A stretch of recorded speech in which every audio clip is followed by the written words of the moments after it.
Welcome to Pal Keys, a show all about a guest's favourite game, boss stage, and a fair bit of chat in between. Now, my guest this week is a returning one, having been on Pal Keys on every season. So with this latest one, it only made sense to have him back.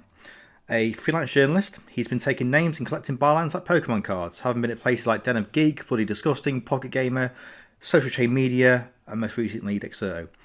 He's also had his own site, New Game Plus, which was a fantastic outlet where there were reviews, features and more, mostly written by him.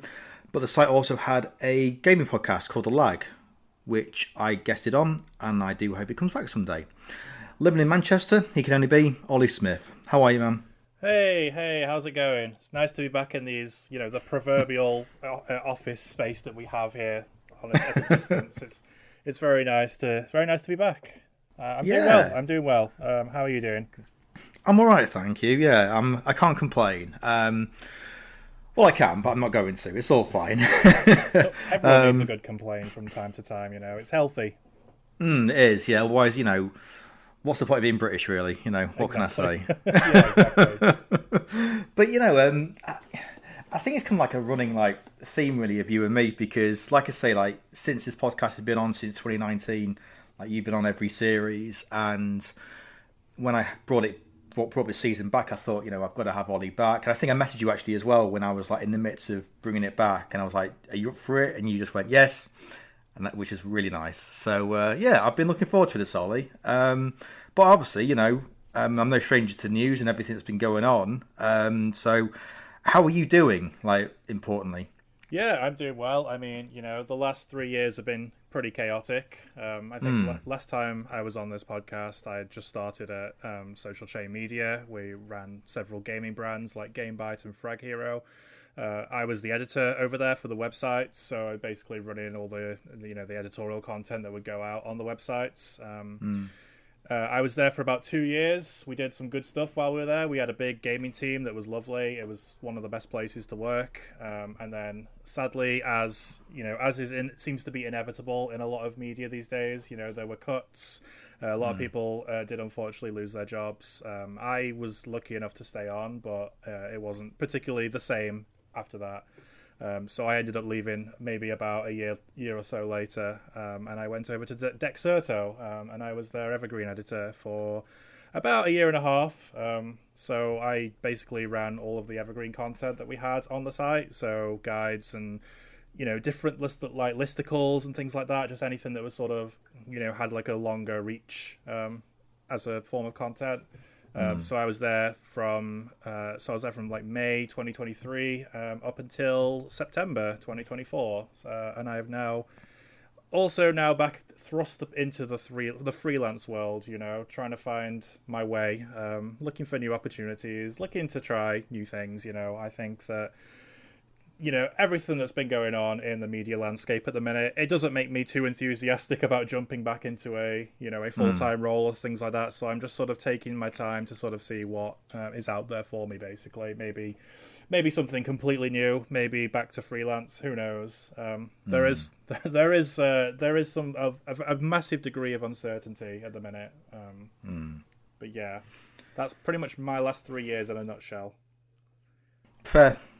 I mean, we said that before we recorded. I met up with you in Manchester in 2022 in the summer, where things were kind of going on in my personal life and mental health was at a rock bottom. But saw you and it was a good laugh, and it was really nice to kind of see you. It was a nice thing actually, because it just seemed like you were in your natural place, like you were meant to be there, and you fit in well, which is really nice, I thought. And even though it was a shame about all the things that kind of happened there.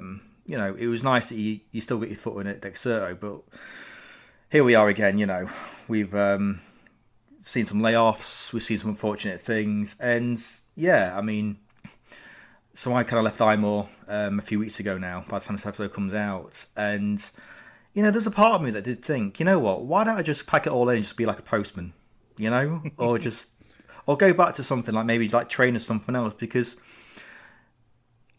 I don't know why, Olly, but I just feel like sometimes, you just got to enjoy what you do And if it means like freelance writing now and again, but maybe doing some of a day job, and I used to do that, then, there's no harm in it, really, is there? I mean, I think it's just as long as the bills are paid, you can enjoy what you do. Certainly. I can almost picture you like in a Death Stranding style postman with these big boxes of crates on your back, carrying them across the wasteland, climbing up hills and things like that.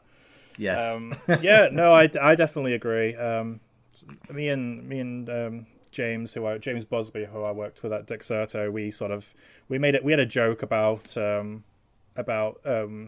basically that if the journalism thing didn't work out, we would move to Tokyo and we would become custodians of toilets in Tokyo, because we're kind of obsessed with a film called Perfect Days, which is basically about that, essentially.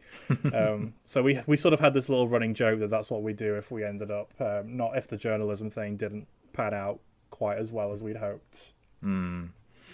Yeah, no, definitely. I mean, obviously, I'm not sure how much you can say, but like I imagine, with the ever-changing Google algorithm and the coming of AI and stuff like that, that must have been a challenge in the final months that you had at Dexerto, as well as how other outlets did as well during that time. Yeah, it's certainly, I think that there are basically two kinds of layoffs in this industry, especially at the minute. There's the kind of layoffs where execs are getting a little bit greedy. They want to make some cuts. They might be doing well, but they definitely don't want to keep on as many staff as they do. Maybe they've scaled too quickly, or whatever reason it may be. But they still, they have the money to still keep on these staff, and they don't retain them. That's one kind of layoff. And then the other kind of layoff is, I'm going to call it the nicer layoff, but I don't think it is quite nice, really. But it's, it's the layoffs that have sort of been thrust upon these different businesses, because of the Google changes, and just the money's drying up all over the place, really, and people just can't afford, companies and sites just can't afford to keep staff, which is what we saw at Dexerto. Just like, we didn't see, I think that I don't hold any ill regard towards anyone at Dexerto, anyone, anyone higher up, or any bosses or anything like that. I don't hold any grudges against them for the decisions that were made. I think that ultimately it was a problem with Google, and it was just a case of the website suffered as a result of Google's algorithm changes.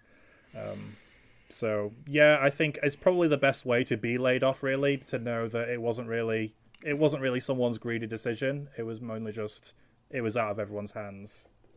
Yeah, definitely. And I don't know whether you felt the same as I have, Ollie, in certain things when you're trying to fight against all this, but do you just feel exhausted right now?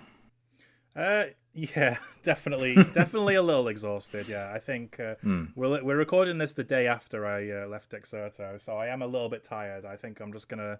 I'm taking this week to just sort of chill for a bit. I need to get some good sleep for once. I need to basically just take a step back and figure out what to do next. But it is an exhausting industry, and I think that it's an industry driven by passion, and that's what causes a lot of fatigue in these kinds of things. Is that people who are working just off passion alone are going to burn out quite easily and quite quickly if you don't look after yourself.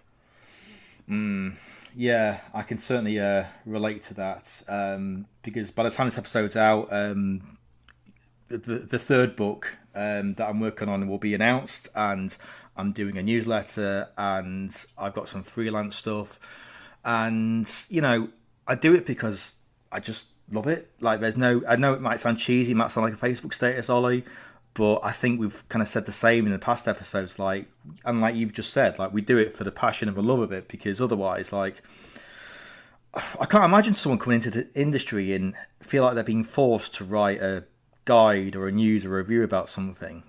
I've never met someone actually who feels that, but it's just a nice feeling, isn't it? When you get a role like this and you can just almost kind of relate it to your interest after so long. It's I'm not sure really what you think about that, Ollie, but it's must be still a nice thing though.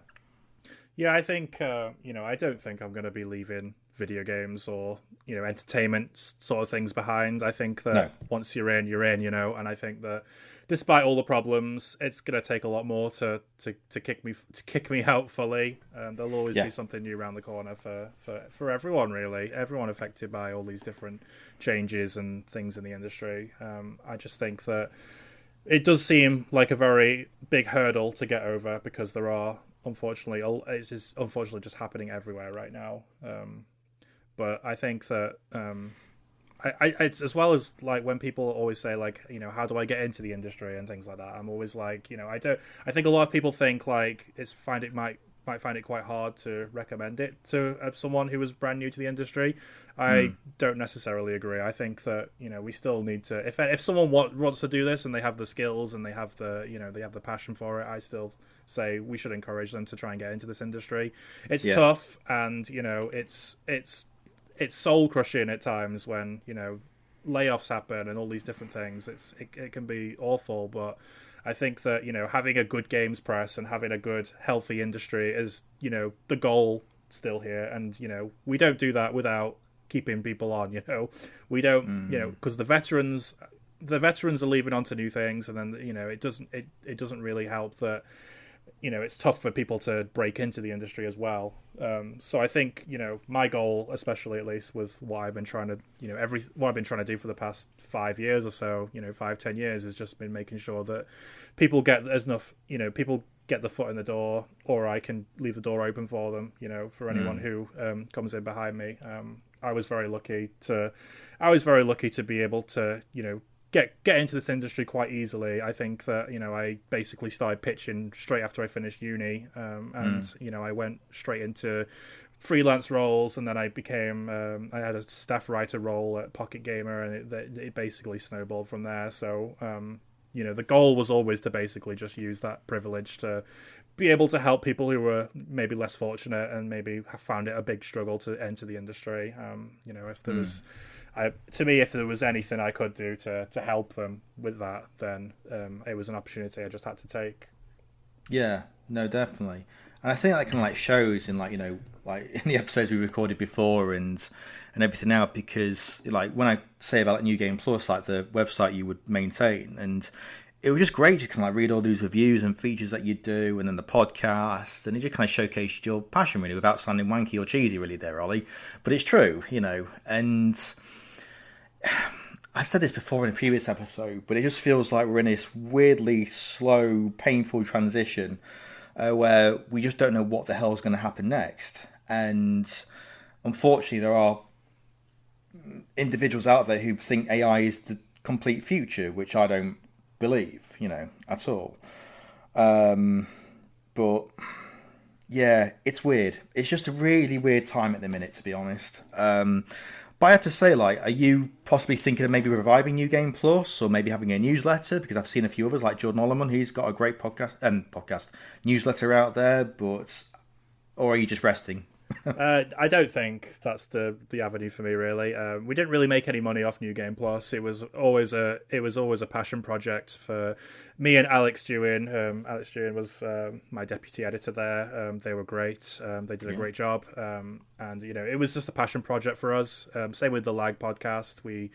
We did it because we found it fun, basically. There's not really much more else around that. And just going back to what I was saying about, sort of helping people get their foot in the door, we commissioned quite a few writers while we were doing New Game Plus. So we got writers who have gone on to do all sorts of other different things in the industry. We had Daisy Trelaw, who was also on board to do some of our like podcasts and things like that. She went on into PR, and she worked for a couple of PR labels, which was really cool to see.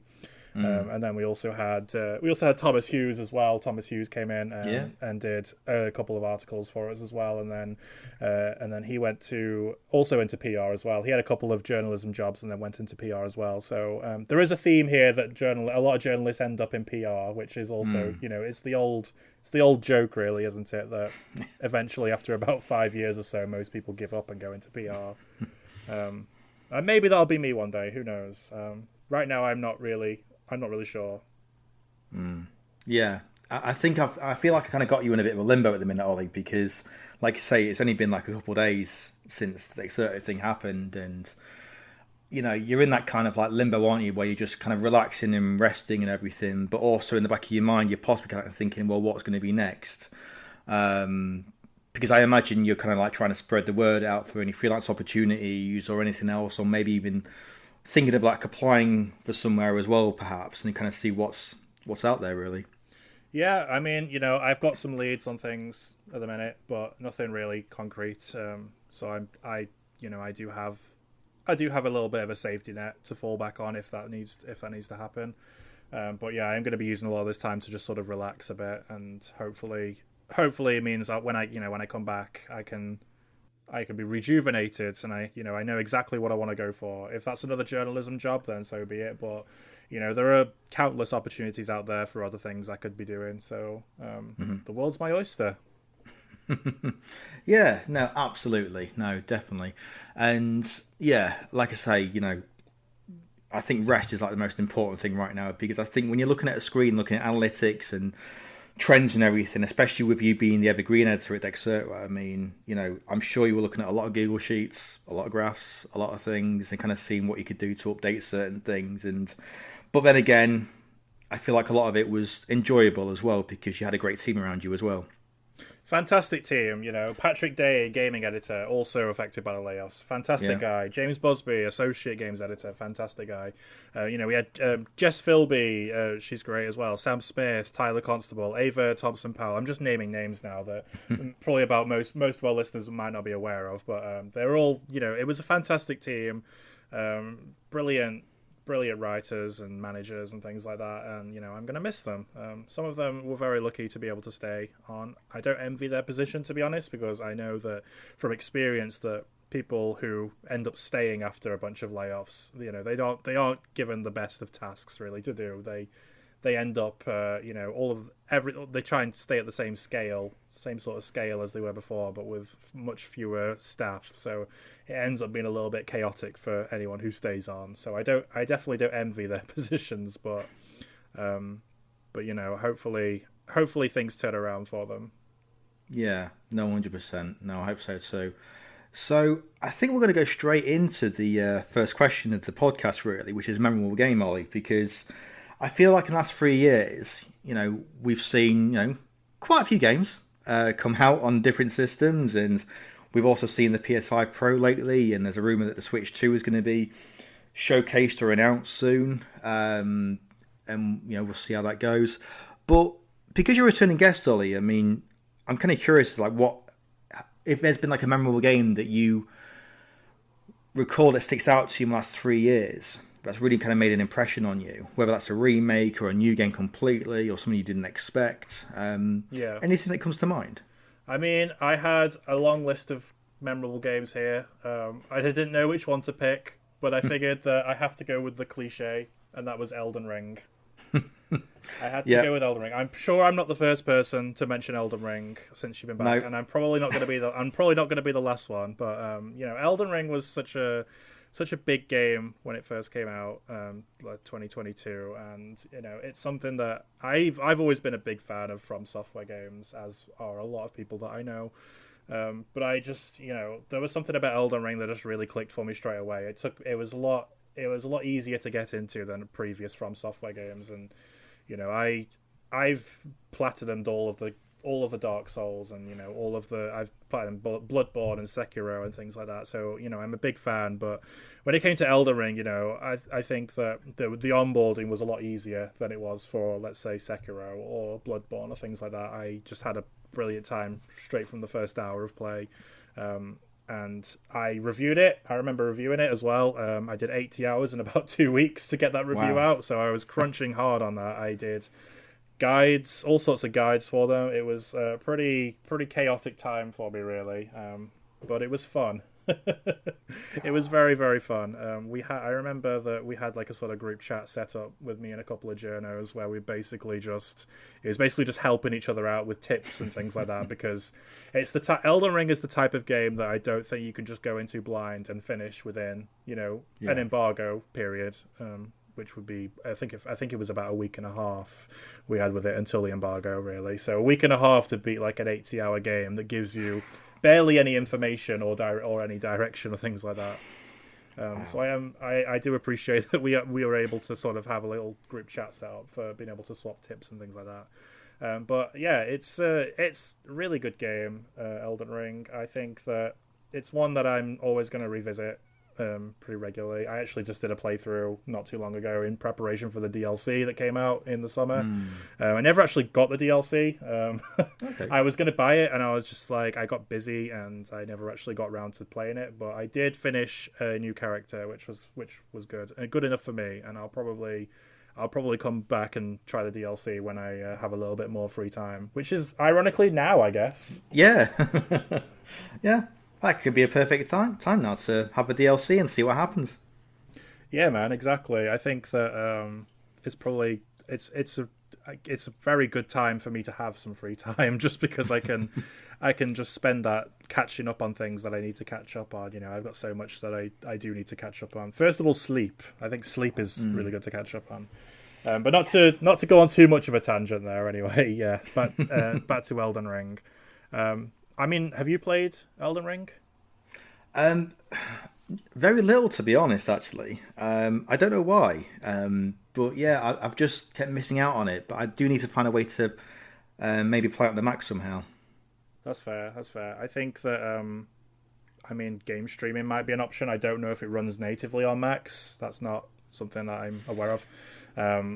But it's, I'm not going to talk about it too much, just because I think that I don't want this podcast to turn into the Elden Ring podcast if people have talked about it in the past. I'm sure that anything I'm saying right now is probably just repeating what someone else has said. But, I think at the end of the day, I think if you remember back to February 2022 when that game first came out and it was everywhere, like everyone was playing it. People who don't usually play From Software games were playing it, and even people who my girlfriend, she doesn't really play games besides like Mario and things like that, but she was aware of Elden Ring. People that she worked with would talk about Elden Ring, and she would be aware of all the different sort of beats and things like that around it. So it's quite ridiculous, really, to see how far that game reached beyond like the core audience. Yeah, definitely. I mean, around the time the game was released, I was at Tech Radar, and when I was on the computing team, the amount of guides that I saw TRG, Tech Radar Gaming, bring out for it, but also with us, we were doing how certain graphics cards and things would help to run Elden Ring, and it's not really a secret, the views were just ridiculous, and I'm sure that kind of happened to a lot of other sites too, because, like you say, for some reason it felt like this game kind of entered that public domain, but a lot of games haven't and didn't, especially when it comes to From Software. So yeah, it was everywhere, I remember. And like you say, the DLCs come out as well. And I'm kind of wondering whether there'll be a sequel, to be honest. I feel like it's right for it. But if there was, Ollie, is there anything you'd like to see in a sequel? I mean, I think I don't think there will be a sequel. I think that From Software and Miyazaki are kind of done with doing sequels, to be honest. So I don't know if we'll ever see that. And I think I haven't played, like I said, I haven't played the expansion Shadow of the Erdtree, but from what I know about it, people do seem to consider that almost like a sequel in itself. So to be honest, I don't really want it. I don't really want to see a sequel. I would like to just see From Software try new things all the time, new worlds and new little gimmicks and mechanics and things like that. I don't necessarily think we need to go and retread on Elden Ring again and do an Elden Ring 2. I would just like to see something completely brand new. It was like going from Dark Souls 3 to Sekiro within 2 years, I believe it was. That was such a ridiculous turn going from Dark Souls to Sekiro, and I love both of those games, and it was really nice to see that From Software took the time out to develop something that was completely new, as opposed to just making Dark Souls 4 or whatever. So I guess I wouldn't want to see a sequel to Elden Ring. I just basically want to see something new, which is kind of a cheat answer, but that's my opinion on it, really. Fair, yeah, that's absolutely fair enough. And yeah, like I say, I should really kind of play that because, I've got some free time as well, and it feels like there's a Steam sale coming. I think it's the autumn sale. It should be any time now, really.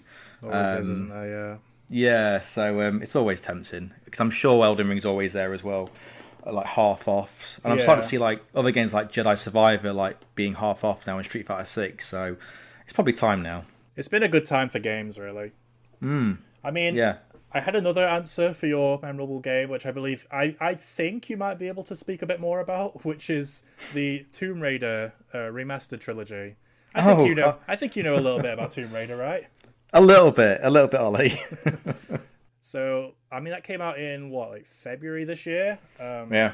I say it's probably one of my favorite games this year. Which I don't Yeah. know if you can call a remaster your favorite game of the year because it's a remaster at the end of the day. But I had a good time with that trilogy. It was the first time I'd actually played Tomb Raider 3. Funnily enough, I'd played 1 and 2 when I was younger, and I think I'd touched 3 slightly, but I'd never really done a serious playthrough. So it was quite nice to be able to touch that game for the first time. And just like yourself, I grew up playing Tomb Raider a lot, and I'm a big fan of the series. All 3 eras, I love all of the different eras of Tomb Raider. And it was really nice to be able to get like a classic Tomb Raider back though, which was really nice because, I think the focus has been on the Survivor trilogy for a long time. And it was just sort of nice to be able to see that sort of legacy come back. Oh, where do I start, Ollie? Yeah, it was great. I mean, I've said this before, but I wasn't expecting the remastered trilogy to even be announced. I was just walking in town, having the Nintendo Direct, like listening to it, and when they said, a raiding icon returns or something, and I thought it was going to be the Lara Croft Go series, like the top-down perspective, and it wasn't. It was these 3 games, and yeah, I got Code in February. I kind of did a feature review for Tom's Guide and interviewed a couple of the original devs, and it was just really fun. And I know a few people who worked on the remaster who, it was just a dream for them, and I think it's how a remaster is done right, because everything was redone in remastered mode. The lighting, the textures, everything. It just worked really well, and it was great to have the expansions there as well. Really fun, and yeah, of course. I mean, I've completed all 3 of them again through this remastered collection, and I've done the expansions a few months ago, and even they're great as well. The second one, Tomb Raider 2 Golden Mask, is ridiculous with a last level, which, if you don't know it, Ollie, I'm not going to spoil, but you won't be ready for it if you do try to play it. But it's great. It's such a good one. I mean, did you try it with the modern controls where Lara can just run free, like unlocked from the grid? Yeah, I think unpopular opinion, but I love the modern controls. I think the tank controls, they had their time, and if you still prefer tank controls in the year 2024, then that's absolutely fine. More power to you.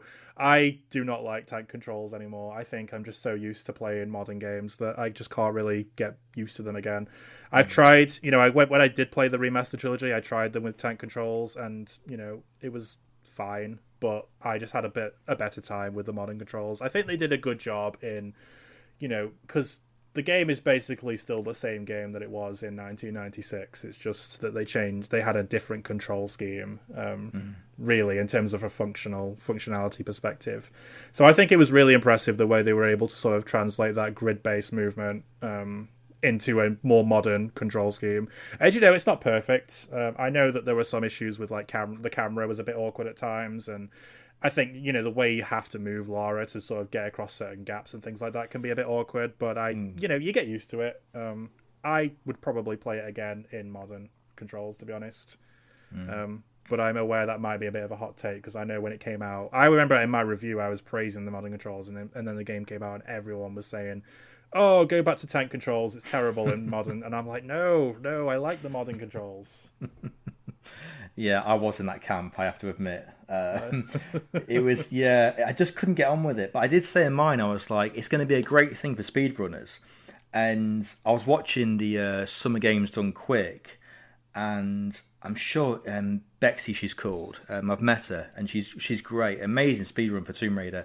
And I'm sure she used it as well. And because usually with the tank controls and speedrunning, you have to really build up Lara's running speed, but with the modern controls, you can just have her run around in a circle and then jump to a ledge, and it cuts out a lot of time. So yeah, I just found it really good overall, the remastered collection. I mean, one thing actually, because you said about Tomb Raider 3, I mean, that's known with fans to be like the hard game, like the hardest game in the classic trilogy. So how did you find it, Ollie? Like playing it all the way through? No, it was ridiculously difficult. It really was. Its reputation precedes it. I had fun with it though. Like there were some really good levels in it. Like I really loved the London levels, despite how difficult they were. Like the Nevada stuff was really cool as well. I didn't particularly like the jungle ones as much, but I think that overall it was a very iconic. I can see why it was still a very iconic game for its time, and I enjoyed it. What can I say? Yeah, I mean, I have to ask as well. I mean, a lot of people remember a certain vehicle in Tomb Raider 3, which is a kayak. Did you have a good time with that, Ollie? It did not. I don't think it translated well with the modern controls. No, the kayak was quite ridiculous. I do appreciate that in this remastered trilogy they let you just save anywhere, which definitely helped with some of these more awkward platforming bits. There was a point where I was saving quite frequently and save scumming, as they call it. So I did have to rely on that a little bit more. But the kayak was. I'm ready to not go back to that level for a little bit. Yeah. I was playing it again about a month or so ago, and yeah, I mean the thing is, I love the level before it, Crash Site, where you're rescuing like these army folk, but you got the machine gun rocket launcher, near the aircraft, and it's so much fun. And then you get to the kayak and you think, oh no. But when I spoke to the devs at the Derby event last year, I mean, they said themselves, they just run out of time, which kind of explains the kayak. But just one of those things. But I mean, look, a lot of the levels in, like you say, work out really well. I really like the Antarctic levels, the first one especially, and the bosses as well. I really kind of enjoy them too, especially the London one. So it's been good. It's been a good time for remasters. I think that a lot of people. I think people are starting to get tired of remasters, but I still like them. I still like being able to get remasters of my old favorite games, which I've actually been quite lucky. I think in the last few years, basically all of my favorite games that I played when I was a child or a teenager have now had remasters. Same. The last one really that needed to be remastered, it only just came out, which was Dead Rising Deluxe Remaster, which again I really enjoyed. And then obviously you know my affinity for Medieval, which was remade about 5 years ago. So I've been quite lucky in that regard that all of my favorite old games have now come back and are playable on modern platforms. The other one was Age of Empires 2 as well, which I really loved, which also Microsoft also re-released a couple of years ago. Yeah, definitely. I mean, I'm the same as you, Ollie. I mean, I can't believe on the Switch now I can play Metal Gear Solid, Tomb Raider, and Sonic 3 via Sonic Origins, like legally. It works like really well. And you know what? The only thing that I'd like to kind of see maybe to the Switch as a collection, which has just been in the news at the time of recording as well, because someone asked them about a collection, and it's Tekken. And I think it was Harada, the head of Tekken at Namco, where they were kind of like, we're not really keen on doing a collection because we kind of feel like it hasn't aged well or something. And I'm thinking, well, I think it's aged really well, especially when you got like Tekken Tag 1. And just to have those games on the Switch and, all those, just the whole collection, I think would be great. But nothing else really kind of like shouts out to me that need a remaster really now. I kind of feel like I've kind of got it all. Unless you're a fan of like, the later Tomb Raider games, like 4, 5 and Angel of Darkness. But we'll see on that. Is anyone a fan of Angel of Darkness? I feel like it was one of the more controversial ones. Oh, God. I mean, there is a community who are passionate about it and who kind of really want to kind of see it remastered. Personally, I think it would be better remade, like Resident Evil 2 style. Not in the horror style, but remade style. But yeah, I did try to play it on my Steam Deck and good Lord, just no, it doesn't work to me. It doesn't work. I'd love to see like the Legend trilogy like re-released for like Switch. I think that would be cool. Yeah, I really like Legend. The other two absolutely fine, but yeah, there was something about Legend that kind of really was just I felt like was the best of the three. Just so much fun, really fun.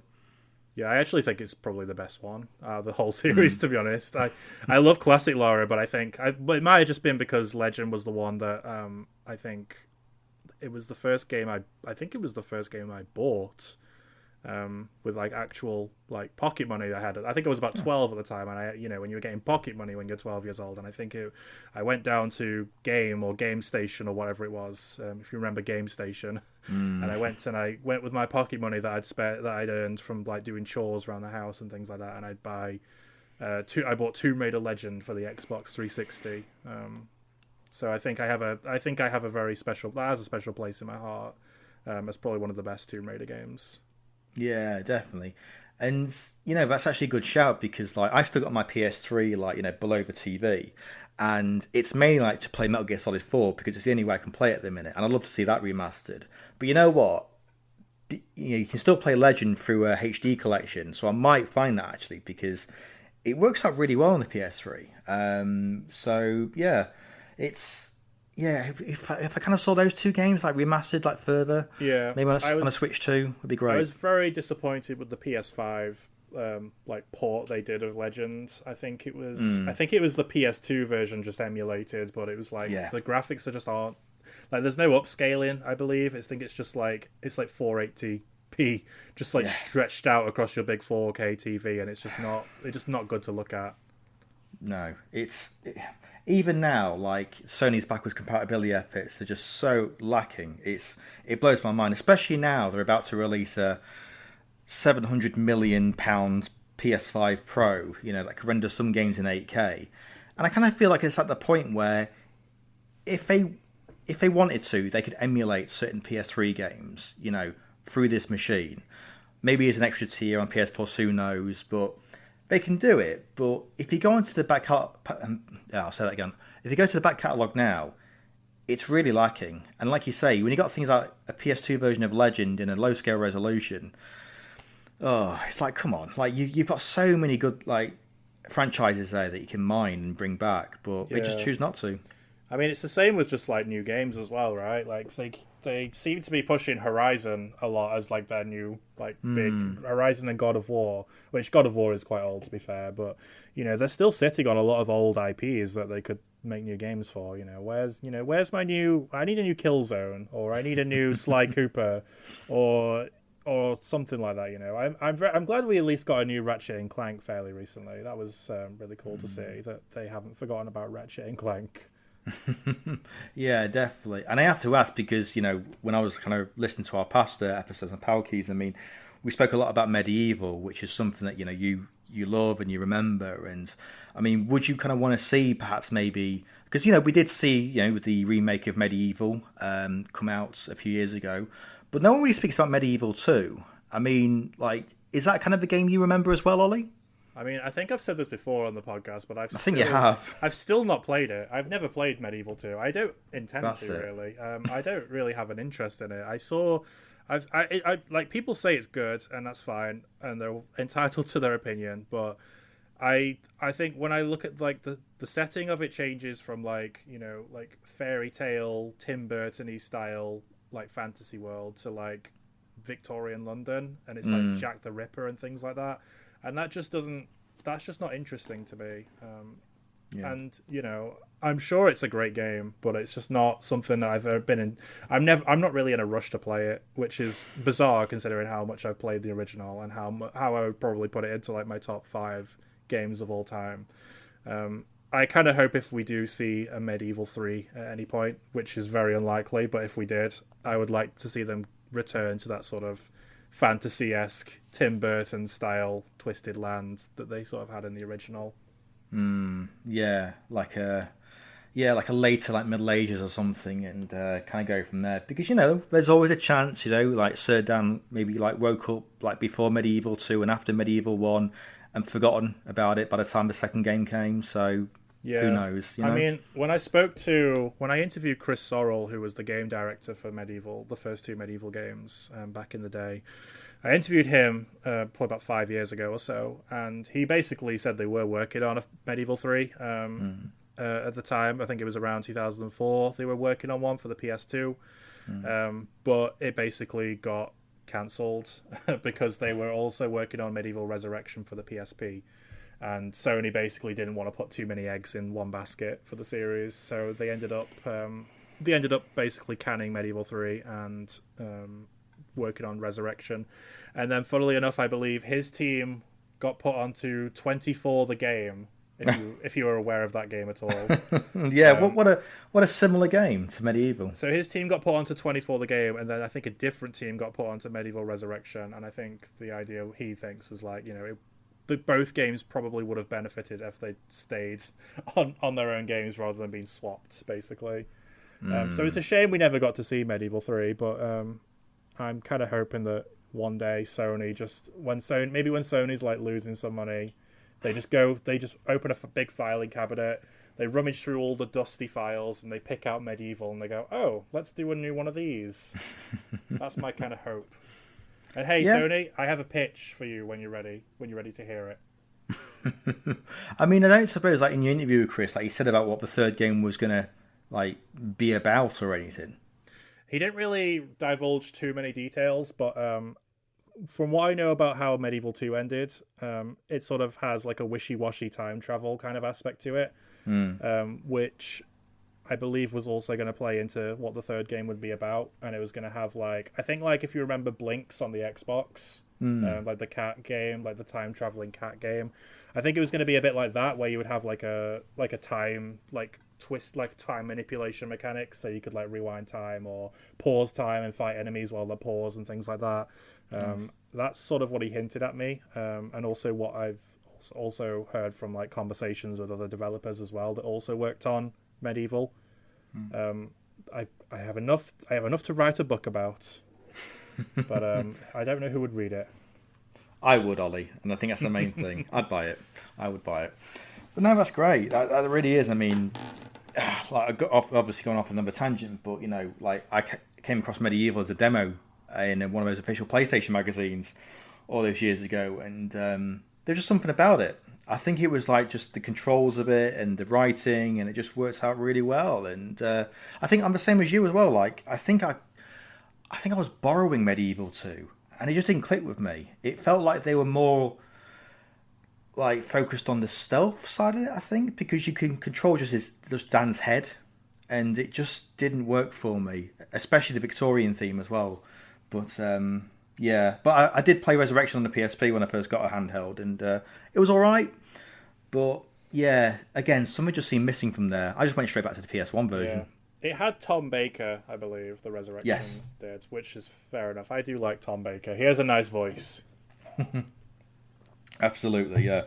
No, absolutely. But yeah, no, that's fair. So, you know what? Let's go straight into the next question, because I feel like we've gone into a fair few tangents since your Elden Ring reveal and Tomb Raider. So, last 3 years, Ollie, and it might be Elden Ring again. Not a problem if it is. But is there a memorable boss that sticks out to you from the past 3 years?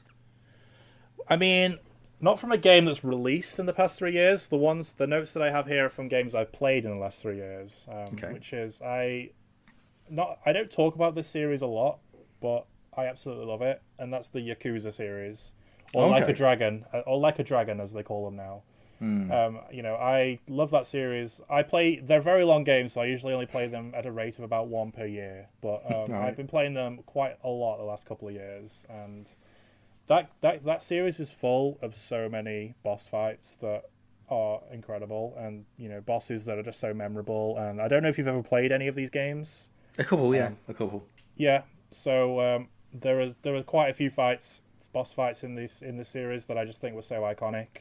I think that in Yakuza 0, fighting. These are all Japanese names, so I do apologize to anyone who has if I do mispronounce these names. But basically, like the three main antagonists of Yakuza 0, Awano, Kuze, and Shibusawa were really iconic villains in their own right. And I remember just like I think that the best thing about Yakuza is sort of figuring out, sort of learning the right move sets to pull off all these cool moves and things like that, and battle styles in combat, which is really cool to see it, basically fighting off against these three Yakuza legends. The same was with I recently finished Yakuza 6, which was the last. I think it was like the last mainline game with Kiryu. Yeah. And in it, there's a villain called Hirose. He's played by legendary Japanese actor and director Kitano Takeshi, who is also known as Beat Takeshi. He's been in some of my favorite films. He directs a lot of films about the Yakuza, and he was also in one of my favorite films, Battle Royale.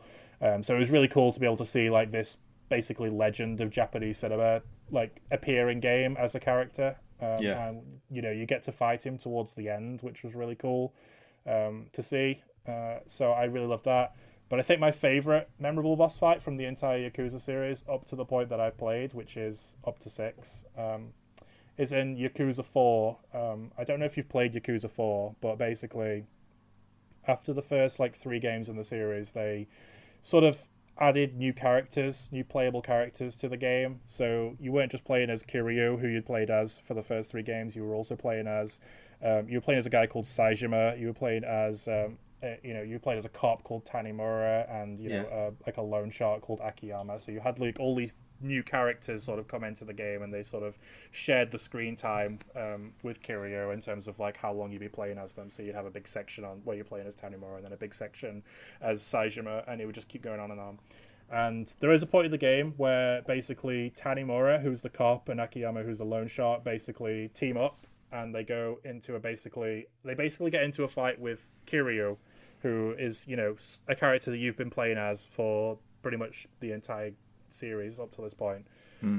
So I think it was really cool that this was a really cool opportunity to basically say like, oh, you're finally going to get to fight the guy that you've been playing as for the past 3 games, because you play as Tanimura and Akiyama, and you basically just fight Kiryu, and it's like, it's basically just like Kiryu wipe. You realize like how much Kiryu wipes the floor with them. I think that it's really cool to be able to see like how much you can get used to playing as one character, and then you suddenly move into a new character, and suddenly they are suddenly way more overpowered. I might be getting the details wrong about this, just because I have not played this game in about 2 or 3 years, but it is essentially that, in the sense that you basically are fighting a character that been playing as yourself for the past couple of past entries, and it's just a really cool series, really, that I really enjoy. I don't talk about it enough, really, because you get to a point where you just want to keep on playing it. You don't want to just spend your time talking about it. You actually want to just carry on and jump into the next game, and before you know it, all the details of each game get blurred, and you have no idea what the hell's going on. It's ridiculous, but I kind of feel like the series has always been like comfort food, really, because you can just sit back and just easily use an afternoon or a weekend away with these games, and because they're just so fun and so random. But I also love the fact, my retro brand coming up, but the fact that you can play all these classic games in certain Yakuza games as well. It could be Fighting Vipers or Daytona or something else.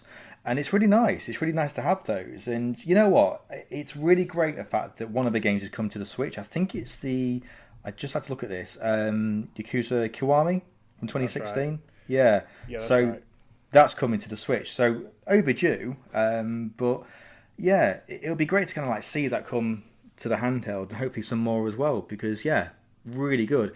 And I just thought I'd kind of look at see what's perhaps coming up in the series, and there's a pirate spin-off that's coming, which I didn't expect. So see how that goes. I'm very excited for the pirate spin-off. It's just the kind of wacky idea that I think this series needs.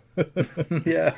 I've not played the last couple that I've released. I still need to get round to them, but pirates just seems like a great theme for a Yakuza game. Yeah, no, definitely. It's definitely something that I kind of played just because I came across it during the Steam sale. I think it was during the pandemic, actually. And just playing them was just a really good time waster in the best possible way. So I'm just kind of looking forward to kind of more, really, because I just feel like there's so much they can do with this series even now. So I'm just kind of hoping more games come to the Switch, really, once Kiwami does. Yeah, definitely. Especially if if Switch 2 ever gets announced properly soon, like I imagine with the extra power that it has, that we should probably see more, and just more games in general come to the Switch 2. I'm kind of hoping there are a lot of series out there that probably could do with a Switch port that just haven't been able to release there just because it's aging hardware now. Yeah, no, I agree. And actually, I might just put you on the spot slightly because that you've mentioned the Tomb Raider Remastered Collection. So my kind of thing is like I don't really have a memorable boss when it comes to Tomb Raider, especially with the classic trilogy. But I'm kind of wondering actually, like since you were playing the Remastered Collection this year, and you say it's your favourite game of this year, which is fantastic, is there any boss from the Tomb Raider trilogy that has stuck out to you since playing them? The Butler. The Butler counts. Good answer. Getting that guy in the freezer. Yeah.